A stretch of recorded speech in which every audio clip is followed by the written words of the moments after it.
I actually do a better Phil Hellmuth impression. I'll save that for later in the series. But the action does start on Phil.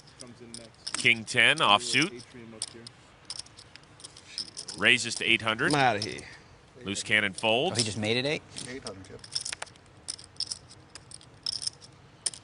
What is Daniel looking at? 6 deuce suited? This isn't all that uncommon of a hand for Daniel to limp in with.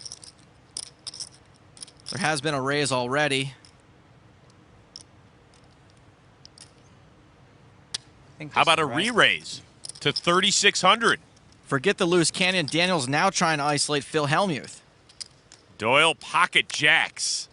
Don't think he was counting on Doyle waking up with such a big hand. Who lost the last pot? Now, Doyle would typically be the one to 3-bet in this spot with 2 jacks, but since Daniel did it for him, he just calls. That gets Phil Lock Antoni G out of the hand, and now action back on Hellmuth. Makes the call.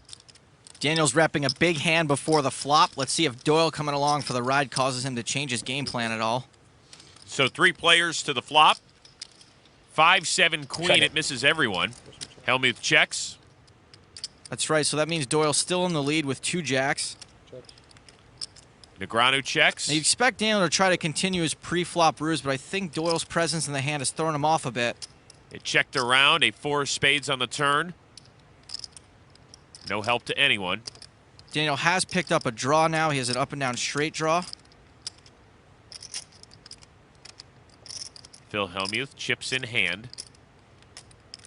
Finally feels like it's safe to maybe take a stab here. Bet 7,000. Well, Phil doesn't have anything. He's now leading out into a guy who 3-bet and another guy who called a 3-bet. So this bluff from Hellmuth actually carries a lot of weight. It's not just a snap call for Daniel with an open-ended straight draw.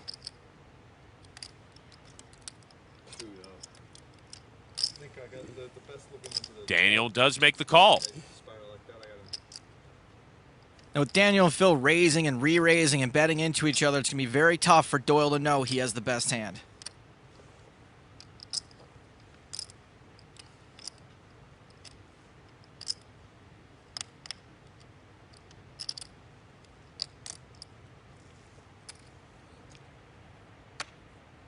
Gets rid of the best hand. So it's Daniel and Hellmuth off to the river, which is a deuce of spades. Daniel hits bottom pair. Not only bottom pair for the board, bottom pair for the entire deck.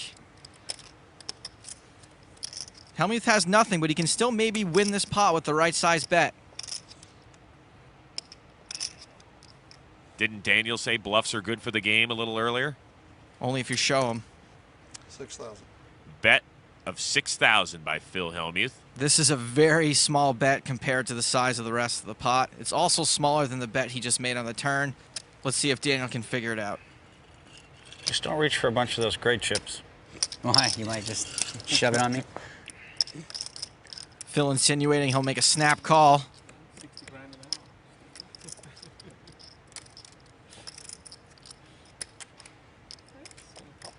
That orange chip is 25K. A lot of power in that little stack. Negreanu makes it 46,000.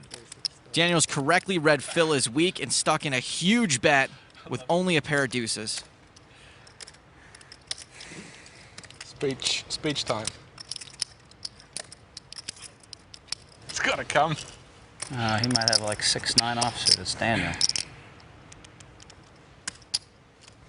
Good bet. And Phil lays it down. Finally got there. Took a while, but I had you. He nailed it. Look at that. That's sick. That's not gonna look good on TV. Yeah, whatever that is, it's not gonna look good. That's gonna be bad for a profile, unfortunately. Little do they know, Daniel did have the best hand. I play so bad. I know Daniel's playing the rush and he's going to re-raise. Yes, that was what I was doing. I knew The analysis post-flop is not the time to get it right. You want to get it during the hand.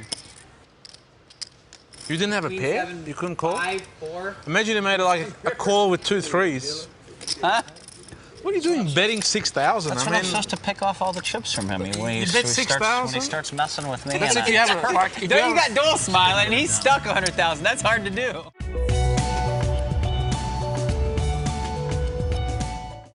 10 today and then 8 tomorrow. Dario's going to be in the big blind here. Angel Shlomi raising under the gun with kings. Shlomi has a big one, and he's not playing around. He almost makes it 5 times the big blind. Bonyadi with 6s will call.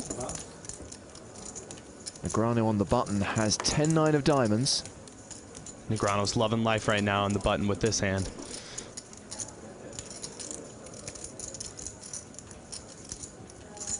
He's really thinking about it. He's confused with this 5x open out of Shlomi.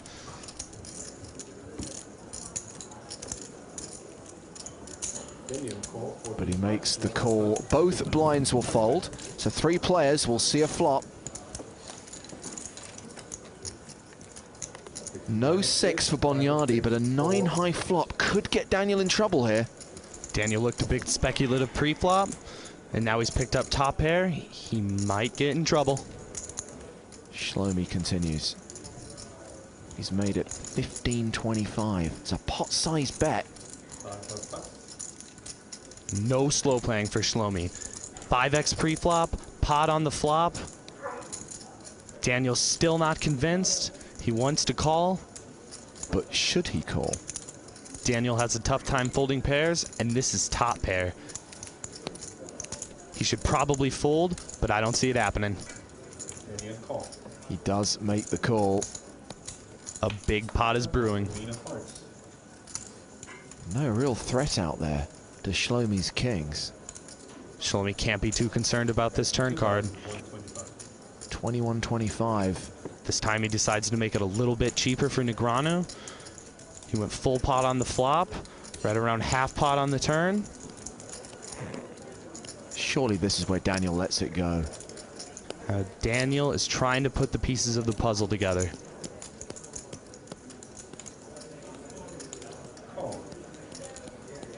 And he makes the call. He's not entirely convinced yet. Again, this river really doesn't change much. The only hand this helps is 6-7 or 8-9. And Shlomi only fires out a 3rd pot on this river. He gives Negreanu a fair price to make this call. He's getting 4-1 on his money. Well, let's see if Daniel can get away from this.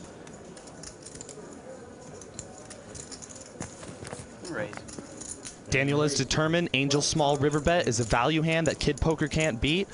Although it's hard for him to rep a hand, he's bumping it up. You got aces or kings? Can I say that, or is that illegal? Heads up. I can say what he has, but not what I have. Yeah. Okay. I'm thinking aces or kings. You think right. Daniel really pulled the trigger correctly on that one. And Shlomi's now thinking, if you've read me for aces or kings, surely you can beat aces or kings. I have to fold. If I show one, do I have to show all? No. Okay. I can show one? I can show one if I want to? I don't feel like it. Never mind. I don't have a good one to show. Great start for Daniel. Almost a double float there, and then a bluff on the river, which got the job done. Negreanu wasted no time pulling out the tricks from his playbook.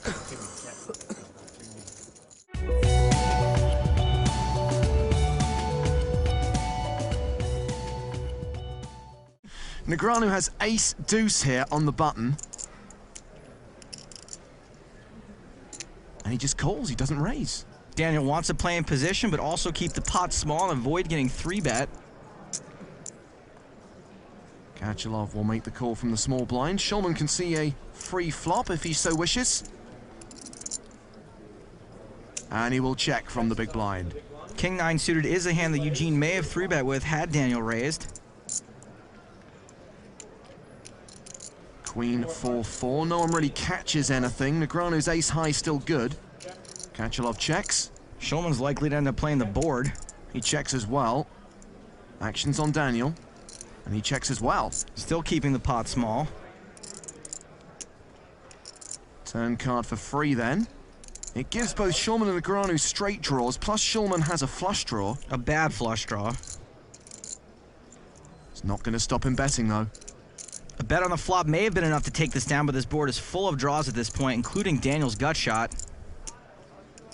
So he'll call that bet of 75,000. Kachalov gets out of the way with his king nine. It's a pretty interesting call from Daniel. Not sure if he's got some sort of read or what. Well, the 8 sees both players brick on the river. Shulman representing with a bet of 155,000. It's his only shot of winning this hand. Nick straight bluffing with the second nut low. Daniel only has a bad ace, yet it looks like he's contemplating this call, which would be pretty insane. Then again, it's also insane to try to bluff Daniel on TV. He's made the call. Daniel makes more calls than a telemarketer, but in this case, he looks like a genius. Ace high's good. Nice call. Sick call. And in fewer than 50 hands, Shulman has gone from the chip leader to the short stack at this final table, while Negreanu continues his march to victory and into the poker record books.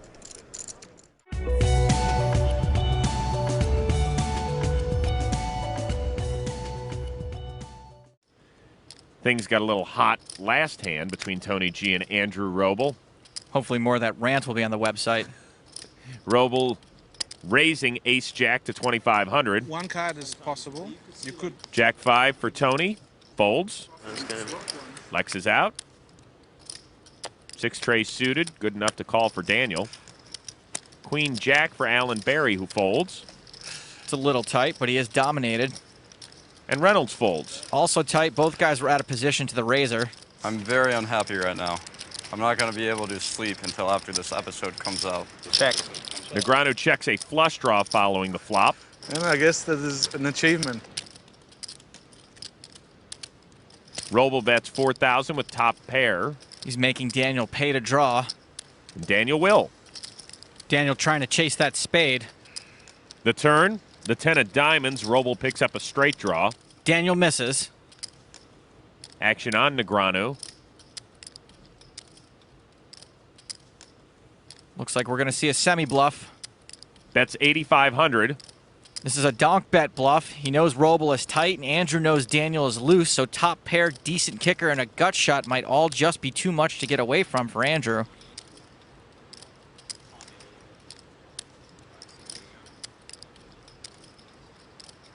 Roble calls. We all know Roble's tight rep. Daniel can't like that call unless he sees a spade. Which he doesn't. 10 of hearts on the river. Daniel's got air, but if he wants to win this pot, he's going to have to use that air to blow Andrew off his hand.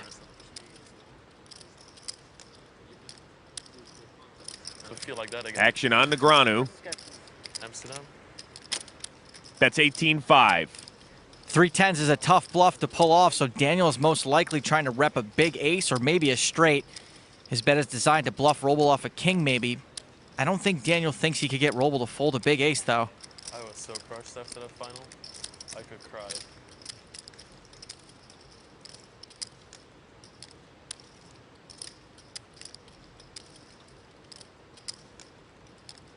I'm going to walk out. If these guys are going to come here, waste my time, I'm going to walk out of the game. It's a joke. F***ing hell, he's thinking 20 minutes every f***ing hand he's playing. F***ing nit. Here comes floorman Tom Keene, who's received more airtime than Hoyt Corkins, who went broke in 8 hands in the big game. All right, Andrew, we're going to go through the same thing. You play online, it's like quick. 2 seconds, bang, bang, they're pressing buttons. They come here, they freeze up. Daniel's done a good job of making this look like a value bet, so Andrew has a legit decision to make. He seems to be doing a good job of tuning Tony out. He folds. What?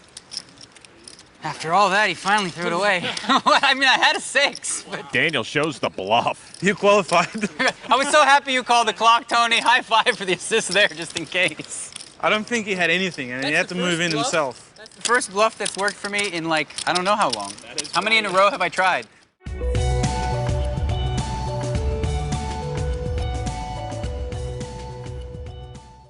Rick Solomon's put out a sleeper straddle, which becomes live if no one raises before it gets to him. Action will start on Randy Lou. Folds. Big sleeper straddle to 2K this time. Action on the cannon. Is that a 2K straddle? Now we're talking. Folds. Did you really do that? You are sick, kid. Wow. Queen 3 for Daniel. Raises to 4,000. I like this. Daniel's in position trying to isolate Rick, who plays huge but is still an amateur. Lock folds. Ace Queen for Kenny. makes the call. Solomon's getting ridiculous pot odds. And calls 2,000 with king 8. So we'll have three-way action to the flop. Look at Bryn Kenny. He doesn't care. He's a baller. 5-4-5 rainbow. Kenny checks. Solomon checks. Daniel going for some chips. And bets 6,000. Kenny's got the best hand with ace-queen high. And he's in there. Solomon folds. Daniel's drawing very thin. 8 of spades on the turn. Rick would have paired his 8. And Kenny checks. Daniel raised pre-flop, bet the flop. Let's see if he continues here on the turn. I'm always blabbing on and on about the power of position. Maybe Daniel will use it. And he does, bets 2/3 of the pot. This is actually a pretty big bet from Daniel. Bryn looks suspicious, and we know he'd be right. Daniel was raising Rick straddle in position, so his range is very wide. But the counter to that is that this board does hit a lot of the hands Daniel likes to play, and Bryn's way behind, even to a combo draw.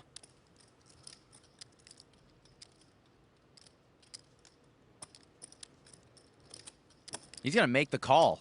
Don't look now, but our first pot of the night is getting pretty big. To the river. Deuce of hearts, big brick. And Kenny checks. We don't see a 3-barrel bluff from Daniel too often. Bryn's been pretty stubborn. I'm not even sure one would work.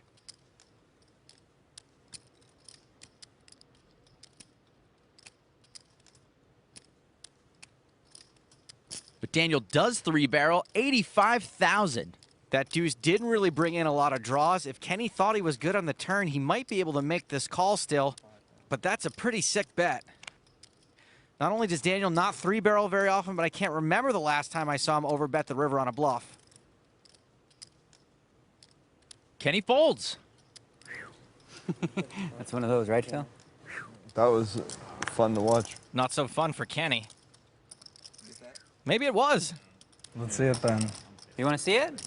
You don't want to see it. It'll tilt you, for sure. Let's see. I want to see it then. You guys really want to see? Make the game better? All right, show one for the boys. Come on. Let's do it. What the hell? Ah, that's like looking at an ex's Facebook page. Don't do it.